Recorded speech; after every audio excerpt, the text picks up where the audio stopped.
Welcome back to the Advanced Selling Podcast, the longest running sales training podcast in podcast history. My name is Brian Neal. I'm Bill Caskey. We are here every week. Glad that you joined us. New listeners, welcome. If you're a veteran listener, go tell all your friends. Listen to the Advanced Selling Podcast. You can even take one of these episodes. We asked this a few episodes ago, and tag one of your friends or three of your friends or five of your friends and say, man, you need to listen to this podcast. It's really, really helpful. 15 minutes a week, little free hit of fun and moderately entertaining. Why not, right?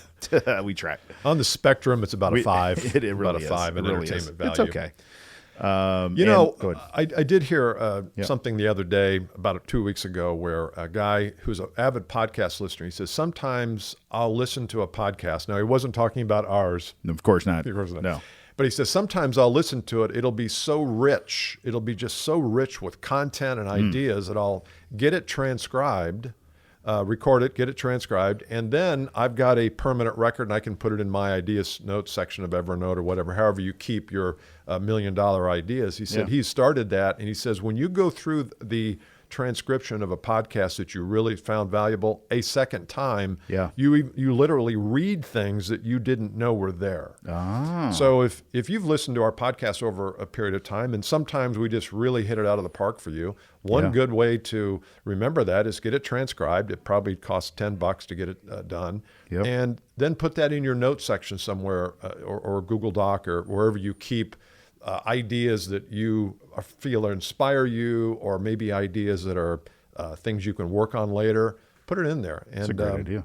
You could. I bet if you looked at our 700 episodes, you'd find one, maybe a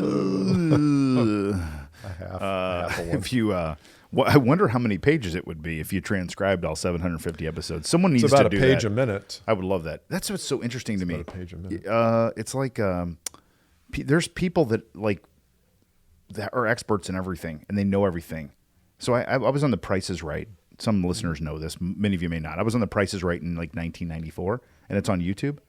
There's some guy that put in the comments like the episode number, what was on, who won what, and the names of the people. I'm like, who in the heck is sitting around time for that. doing this stuff? So someone is going to transcribe all of our episodes and say, I do. I've got all 750 right here in this really nice, neat pamphlet. And book. have you grown your business or your income, or do you just have that guy just lives in information? a van somewhere in the woods. He's off the grid, but podcast is his only. It's the only lifeline. The only thing. Imagine if the only content you consumed was the Advanced Selling Podcast. Oh, they would know who Fact Checker Doug is, and that's about it. Be an element of insanity there somewhere. Oh, that's bad. So all right, okay. We had funny. an email actually that just came in. Hot off this is like breaking news. It is breaking Can we get a little news. one of those red score things? It literally came in 10 minutes ago while we're recording. Well, this person that sent this email into us at listener@advancedsellingpodcast.com is a longtime listener, involved in some of our programming over the years. We've talked to him. He's a good dude, just a good friend of the show, and he has followed us for. Sorry, I was trying to give okay. you the stop sign. Oh, keep that in there too. Yeah, Coven, I'm clean. Sorry, go ahead. I sneeze really hard. You sneeze? I sneeze really hard. You notice that? Yeah, you guys are all like running out. You're going to come in hazmat suits. Sorry, continue, Bill.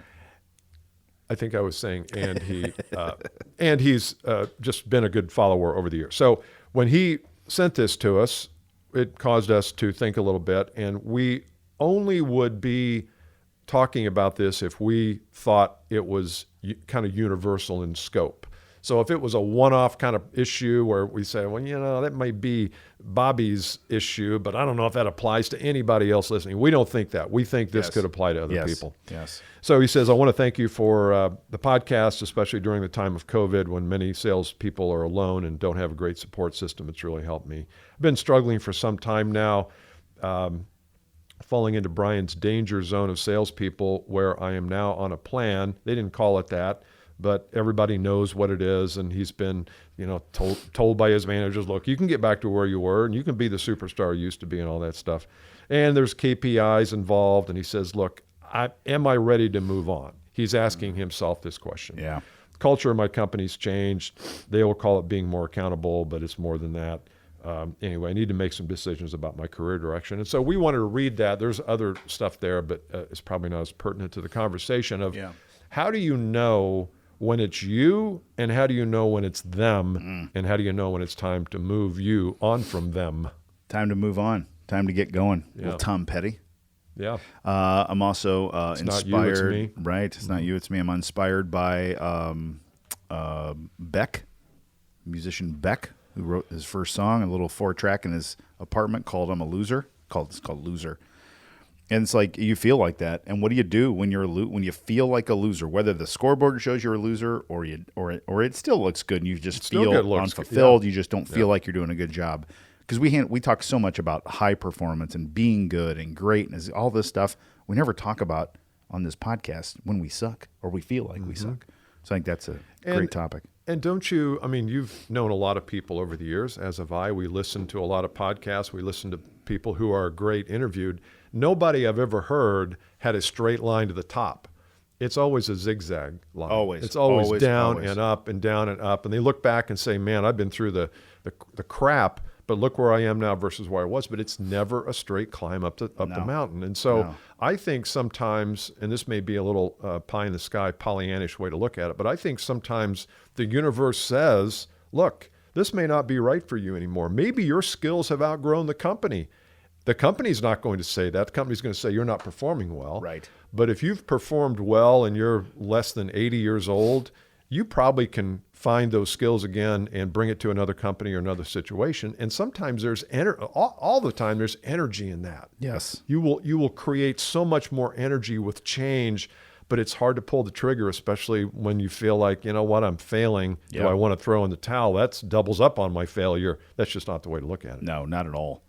And so I think the first kind of surrender point here is that everybody goes through this. There's not a performer on the earth who doesn't go through this. And if you pay attention to high-performing people in the media, so like rock stars and movie stars, and they get the fuglies. That's what we call them in our house when you just look in the mirror and you feel effing ugly. The fuglies. And they don't like their body or they don't like their voice or the player doesn't like how they're playing or whatever. You're a salesperson and you're not performing. Everybody goes through this. So you have to first step back because it can feel very lonely, especially if your peers are performing high. It can feel very lonely. So that's the first part of is accepting. Yeah. Bill and I, a long time ago, hired a friend / consultant coach to come in named Chip McLean, right? Mm-hmm. And Chip came in and he did this really cool exercise with our team called Peaks and Valleys. Remember that? Mountains and valleys. Mountains and Valleys. Sorry, Mountains and Valleys. Yep. I changed the word so I could steal it. No, I'm kidding. I don't use that to teach with. But it's a really cool episode. And what you realize when you go around the room with a team, everybody's got them. Everybody's got them. So that to me is step one in this is just recognize this is so normal. It is abnormal to do what Bill just talked about. Nobody goes straight up all mountains. Nobody does. That's a great title for a book. Nobody goes straight up. Nobody or goes nobody straight up. scales straight up except for you take Han Solo. You got it. Not But Star yeah, Wars guy. I think that's the first thing to realize is you're not alone in it at a time when it feels lonely, and it feels. Yeah, that's the best way I can describe it, and especially now that none of us have some of the personal one-to-one Right. contact and connection, it can feel even lonelier. Yeah. So how would you express if you were coaching this person one-to-one to what are a couple things that you feel like they could do to start to move out of that? Yes. So I'm a huge fan, and a proponent and a flag carrier of this idea of tour of duty with your work life. I am not a fan of the way that it typically goes where someone thinks they're just going to work somewhere forever. That's sort of gone, but still we go and we look for a job. We take a personal day and put a suit on a Tuesday and go interview. And I just don't like that. I love the tour of duty idea, and it's two-way street tour of duty. The company thinks I'm up for a tour of duty, and I think the company's right for me at the time, and then we both have a choice. So the coaching I would give to this person is try to figure out first, is this an end of a tour of duty? That's one thing. Or is this just this little season within the tour of duty? Because sometimes we mistake the two. We mistake and we say, oh, maybe this is an indicator that my tour of duty's over here, when really this is just a natural, our friend Dave Catalano says, reversion to the mean. Remember he used to talk about that? That's that up and down. So I've been a high performer, for 4 years, and I've been above everybody else, and then I have a bad year. That's just math. That's just normal distribution of math saying it's going to revert back to average. And it's that versus it's time to move on. There's no right or wrong answer in either of those. But looking at your situation through the lens of that tour of duty versus season within the tour. Yes. And sometimes you just need a little 2-week break. Sometimes you need a break from the tour too. Yes. So I like Yes. that. Yep. Do you know, you ever heard of a guy named Bruce Lipton? Tea guy? Bruce Lipton is not the tea guy, I don't think, but he's an epigenetic specialist, I Not guess. sure what that means, but okay. Well, it's the idea that a lot of people used to think that your genes were a given. Just however you were born, that was your DNA and genes. And he has found that that's not true at all. Your culture impacts your genes. And you can actually change your genes based on the culture you put it in. He uses the example of stem cells. He says, when I take stem cells, and he's been doing research on stem cells for 30 years, and I put them into a certain culture and context and liquid, they will grow muscle. If I take that same stem cell and put it into a different tincture, it will grow bone. And he says the lesson there is it's your culture. It's about the surroundings and about how you've set up your life, how you set up your business. And sometimes the culture can stink and it can start to deteriorate, and nobody in the culture, and I'm talking about business culture now, not liquid, but nobody in the organization is saying, you know what, our culture sucks. Right. The people at the top don't. They say, well, we got a great culture. Right. We were listed on top 40 businesses to work for in Omaha last year. I mean, and yet the culture can stink. Yep. And so what you've got to make sure, I think part of the tour of duty idea that Brian said, all of us have to look at what's the culture that we've created around ourselves or the company has, and can we still operate within that culture? Or is the culture wanting to spit us out because we're either too advanced, too not following quick? It could be both. It could be you're not coming along quick enough. You got to get out of the culture. Yes.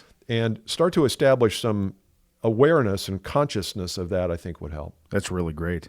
And I think too, which this is probably baked into the cake, but I also like to think of there's the culture of the company, there's the subculture of the sales team, that both of those matter also. Absolutely. Because there may be times when you say culturally the company's really great, the sales culture's not great, but you may want to go try your hand in social media marketing or something like that and stay within the company culture. That's something that's a consideration there. I don't think sales leaders and executives spend nearly enough time taking a pulse of their culture. No. And I think it all gets back to, what are you doing for me today? What are the KPIs, your scoreboard results? You're just not making enough calls. And if the culture is right, and my daughter works for Salesforce. Yeah. And if I had anything bad to say about Salesforce, I wouldn't bring it up. So I'm going to say something good. And that, really good. that is the culture there. Yes. And some managers better than others, but generally, what's his name? Benioff has created an organization that really depends on the culture of work. And I think a lot of tech companies are like that. But if you're listening to this and your culture sucks and you're a leader, you better get busy at it, because you're going to lose good people like our friend here. Yes. And I've also found that good cultures, this gets handled by the people, not by the system, if that makes sense. So in a really good culture, if I see one of my peers is struggling, as a teammate, I'm reaching out. What can I do to help? HR exactly. Versus going on the old performance plan. We're going to put you on a performance plan. But it's not a bad thing. No. No, this is about growth. Feels like a this bad is all thing. about your growth. We're going to be holding you a little bit more accountable, monitoring your behavior. This has nothing to do with documenting ourselves so we don't get sued after we fire you. It's got nothing to do with that at all. That's no, right. It's only about your personal That's your growth. imagination running away. Here we go. That drives me nuts. Okay, the last thing I would say is, if you are, and this, I'm looking at myself here as I give this advice, but when I feel down or, did my voice crack there? A little bit. When I feel down and just blue, I wouldn't call it depressed. You're just kind of like, oh God, I lost this deal, or Jesus, is this all life's about? Yeah. You got to move. Yeah. Tony Robbins says, motion leads to emotion. And if you're not moving, and I mean moving your body, Physically. whether it's physical dance, running, lifting weights, swinging kettlebells, playing tennis, playing basketball, if you're not moving, then you get clogged up. Yeah. And your emotion needs to move. And I feel like when I'm moving a lot, which I am now, and I have for the last 2 or 3 weeks, trying to work out, lift something heavy every day for an hour, I know that I just feel better. Yes. I mean, I don't let the little shit, I don't let the little stuff bother me as much, and my dreams get bigger, but it's because I'm moving. That's fantastic advice. My last bit of advice on this one, and it's really hard to do, is to separate our human soul from our identity and performance and metrics of what's going on in our work life. And we cannot let those two get too close to each other and start to blend and mix up. And so just because you're a salesperson and because you've been a good salesperson and then you're a bad salesperson, and if you're bad and you've been good, doesn't change who you are, your core as a core human in your soul. Yeah. So don't get wrapped up in this. People feel like failure. You ask anybody who has been fired. My wife, who got fired from her job and was, I mean, you talk about off a cliff, as always is the case, a year and a half later was the best thing that ever happened to her. And that's not spin at all. That's legit business, role, performance, income, all the KPIs, and her personal fulfillment. Never does a change like this, when it goes on and sustains, do you go, man, that was really a bad decision. It just doesn't happen. No. Because you'll correct it. And what are you going to do anyway? You can't undo something you already did.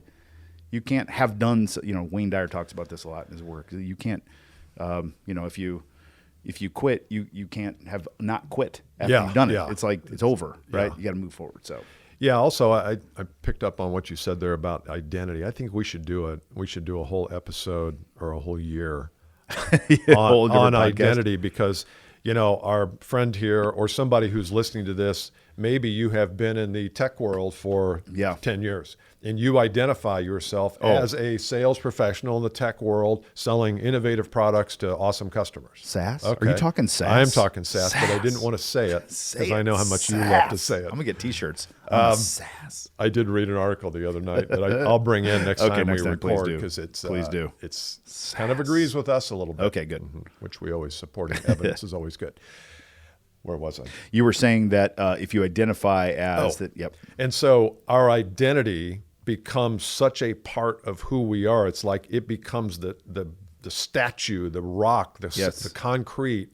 And when we go and we say, you know what, I served a role as a SaaS performer, but I'm deeper and bigger than that. Right. I may go serve a role as a videographer for a big movie theater. Right. I can learn that in a week, but our identity keeps us stuck. Yep, full on. And it does that in terms of income too. If you identify yourself as a $200,000 a year person, and somebody says, you know what, I think you should quit and start your own business, and you might go hungry for a year. You're like, oh, I don't identify with that. I mean, that's not who I am. We've heard this before. That's not who I am. Yeah. Well, who I am, if you're defining yourself by what you have and what your position is, what your role is, what your title is, that's not who we are. No, not at all. That's not pure consciousness and awareness.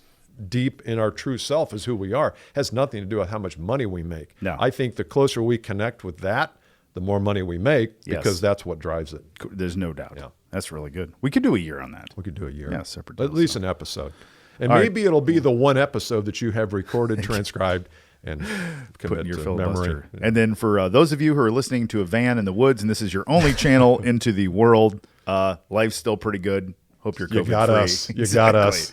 And if you haven't done so, join the LinkedIn group. I know a lot of you are in there, but we need more because it's a really great group, because we're going to try to get that. Why are you laughing? We've got to have somebody send us. In fact, Denise, if you're listening, send us a shot of a guy. Oh, Denise, listening in a van in the woods, off the grid, with his little antenna with Advanced Selling Podcast. And their only pay for that too. Channel to the outside world is the Advanced Selling Podcast. That would be funny to us, maybe not to the listeners. No, not to anybody else. That's it. All We'll right, see you next time. Bye.